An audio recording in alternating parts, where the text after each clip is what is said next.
Vibram FiveFingers. There are a lot of misconceptions surrounding these shoes.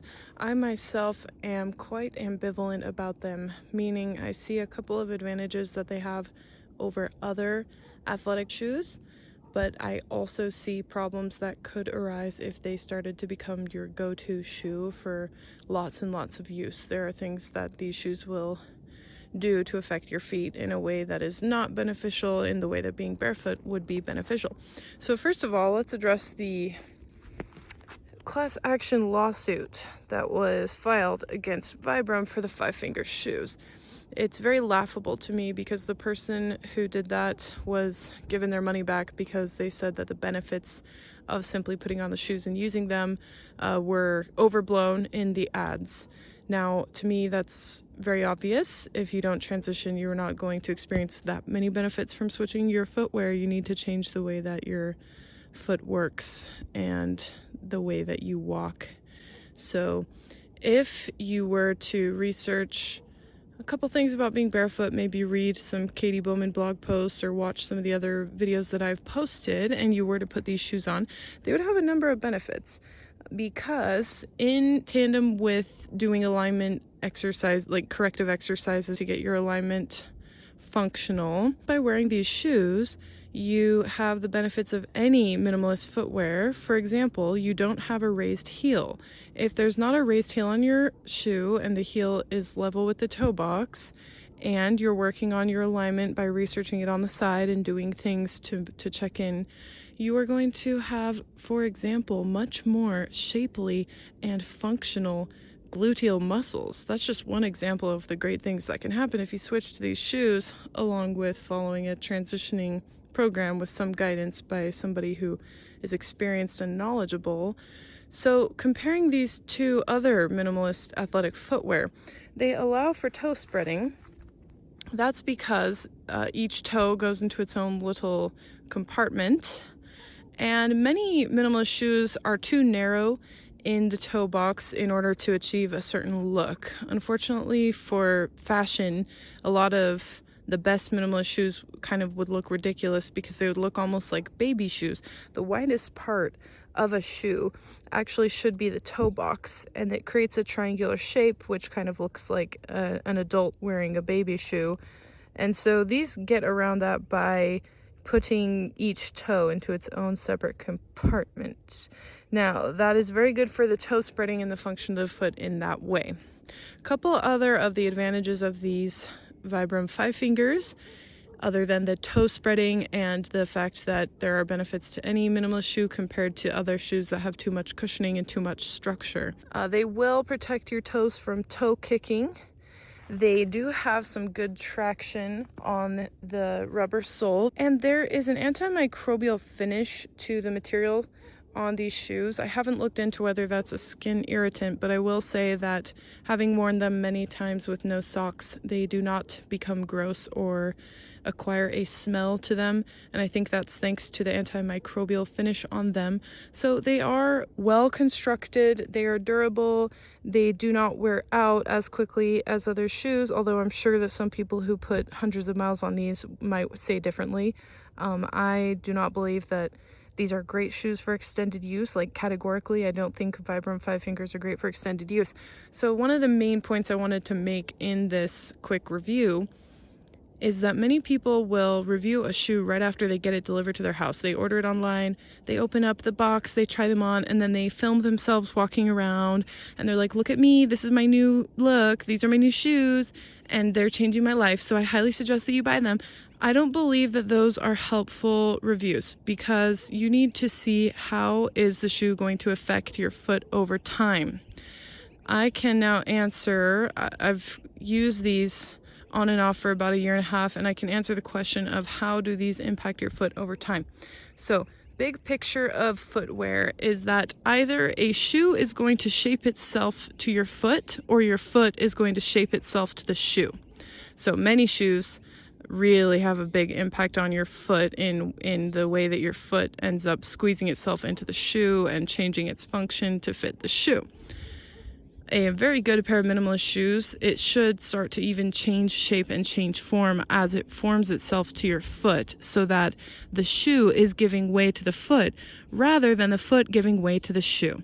Now, they are of such a construction that they're not going to give way to your foot. So yes, they're shaped like feet, but no foot is perfectly shaped like a Vibram FiveFingers shoe. And so you're going to develop some discomfort in the places where this shoe rubs against your foot. And what do I mean by the foot changing shape to match the shoe? I mean calluses.